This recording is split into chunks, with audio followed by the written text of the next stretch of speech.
Jamal, did you expect any punishment from the league office? Was it fair?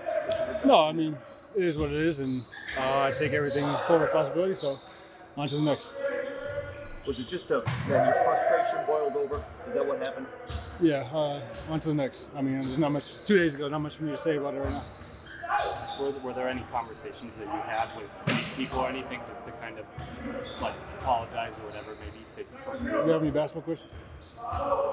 No.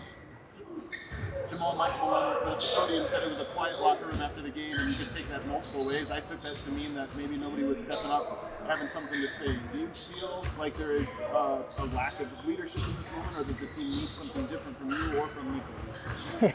No. Just got to be ready to play and not get frustrated with how the game goes sometimes. And we allowed it to take us out of our game. So we just got to be stay more composed and find a way to sit together during the game and figure it out. No matter what the scoreboard says, we got to be able to claw back and go ahead. You guys want to ask a lot of questions. After a day off, how did the team show up from a mindset perspective today? Taking some time to kind of digest what happened. Good. Like I said, our only mentality is to go in the next game and play as hard as we can and do better of silencing the runs, not making them as big as they were, and obviously trying to limit our mistakes. And we're making a lot of mistakes, uncharacteristic mistakes, and we know we can do better. How do you guys respond to sort of their ball pressure, even the way that they're picking you up or whoever's bringing you up pretty high? Just limiting mistakes and not turning the ball over, giving them easy runouts, just making it harder for them to score than we have been. It's kind of been both ends on the floor. We haven't been playing great, but I think if we just tune up some things and stay within ourselves, we should be fine. Reggie said after the game that going forward, like manhood's on the line. Like, is that tied to the physicality aspect of how you guys respond to things? We lost 2 games in a row. We're trying to win the next one. I think it's as simple as that. So we can only do so much. Just gotta stay composed, like I said, and go with the right mentality into Minnesota. CB talked about being more physical. How do you toe the line between being more physical and not being like crazy aggressive in terms of hard foul? We're just going to be physical and go play aggressive, get into the stuff like how they've been getting into ours, and like I said, not worry about the whistle.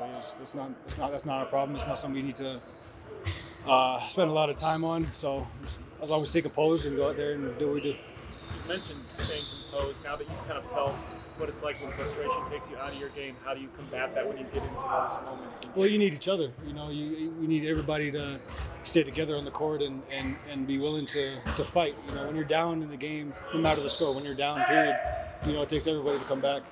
Some guys can come in the game and make a quick impact, whether it's picking up full court or getting a couple steals or just playing hard-nosed defense, whatever it is. Those are things that go into fighting back and winning the game. So we just need everybody to kind of play their role, do their role, and just do it better and more aggressive. Coach Malone said you individually weren't able to do much between the end of round 1 and the start of the second round. With these few days off, are you able to approach this shorter break any differently in terms of what you're doing on the court? No, I think it's been the same.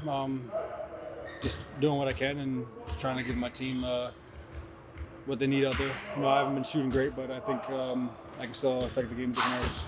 Why should Nikola win his third MVP tonight?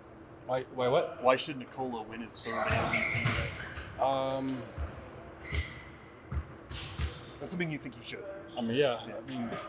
State your case. I think he stated his case pretty well. He does it every night. It's hard to do what he does and face the kind of pressure that he does each and every day. He does it with a smile on his face. He makes everybody around us better, and he's a leader on the court and someone that we expect greatness from every time he steps on the court, and he's delivered. So I don't see why not. He's been so consistent all his career, all his MVP runs. He's been so consistent. So I don't expect 1 or 2 bad games to sway that in any way. Because the good outweighs his bad 100%. Jamal, does something else click competitively when you're in a hole, when you're in an 0-2 series hole? You've been in holes before in the playoffs. What has to click mentally to get out of that hole? You just don't overthink it. It's a basketball game. There's no struggles we're going on. It's just we're struggling to put the ball in the hoop and struggling to stop them from doing so. So we don't overthink it. It's basketball, and we're going to try to do our best to play our best basketball. How important is this first quarter? Very important, very important. I think just even if we do lose the first quarter, I think just the energy we bring and the mindset that we bring going into the court. Miss and make shots, that's human nature. But I think just the intent, the energy, and the focus to get it done, I think is big.